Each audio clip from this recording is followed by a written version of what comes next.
Here's a theist who thinks he can mind read and shift the burden of proof by citing the Bible. I have no idea specifically what would change my mind about the existence of a God. But if there is such a being as a God, then one would think that God knows exactly what would change my mind and should be capable of taking the action to present the case that would change my mind. And this hasn't happened, which means that either this God does not exist or this God doesn't want me to know that he exists yet. Either way, it's not my problem. Or is it possible that God does know what would change your mind, and the answer is nothing? If we grant the existence of a triomni God, then yes, it's not just possible. Your own Bible says exactly that. Romans 9, John 12, 2 Thessalonians 2, Proverbs 16, verses where God himself hardens hearts so that people cannot believe. And you probably don't want to talk about these passages because they create massive problems. They undermine free will, they make evangelism pointless, and they raise serious moral questions about God deliberately preventing belief.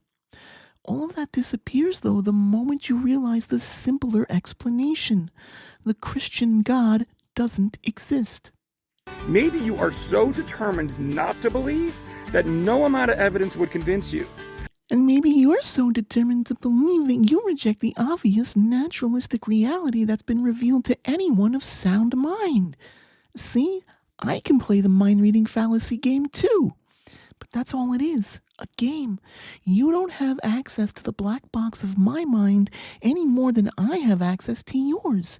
Projecting assumptions onto the skeptic is dishonest. I mean, you essentially admit this in your opening statement when you say you don't know what would change your mind. Saying I don't know what would convince me is not being determined to not believe, it's humility. In science, we don't predict in advance what would prove a hypothesis. We run experiments and stay open to the results. Take the luminiferous ether. For centuries, scientists thought light had to travel through a medium, but experiments kept showing no such medium existed. That conviction didn't matter. The evidence overturned it. It could have gone the other way. I don't know what evidence would have proven the ether, but if experiments had pointed to it, scientists would have eventually accepted it. The same goes for God. I don't know what the convincing evidence would look like, but over time, the data I've seen points away from God's existence. Still, I remain open to new evidence. But I said new evidence.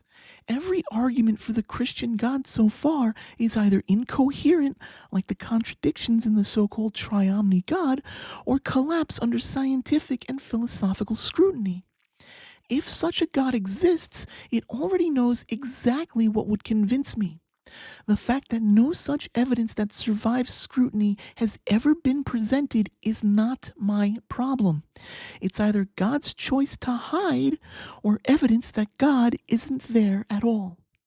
How can any rational person not know that? I mean, I do. But this isn't rational. It's fallaciously presupposing the conclusion. You've already decided that the resurrection is the only thing that matters because your theology tells you so. That's not evidence, that's confirmation bias. Real rationality means admitting you don't know in advance what would change your mind and staying open to whatever data reality presents. You're starting from a conclusion and working backwards. That's not rationality, that's wishful thinking. The Bible flat out tells us in 1 Corinthians 15:14, if Christ has not been raised, then your faith is in vain. You prove to me that the evidence for the resurrection doesn't hold up, and my own scriptures tell me that my faith is in vain. And quoting the Bible to a non-believer carries as much credibility as a defendant saying, if I'm lying, I'm crying, and I ain't shed a tear. Are you telling me that you don't know if you'd believe even if you personally witnessed the resurrected Christ? I mean, that's basically admitting that you won't be convinced no matter what. And that's much more a statement about you than it is about God. The honest answer is, I don't know. We are not currently in that situation. Personal experiences can be fallible, but if such an event were externally corroborated, consistently under controlled conditions, ruling out natural explanations, it would carry far more weight. But again, the responsibility is on God, not me, to make the evidence clear. It's not on me to blindly accept words in a book. If God exists, it is his responsibility to provide the clear and decisive evidence that overcomes the empirical test. But let's say for argument that I do witness the resurrected Christ. There is one and only one logical conclusion that could follow. I would believe that the resurrected Christ is real.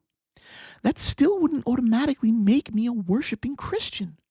Proving something exists is not the same as proving something is worthy of worship. And the God of the Bible, he does some pretty messed up things.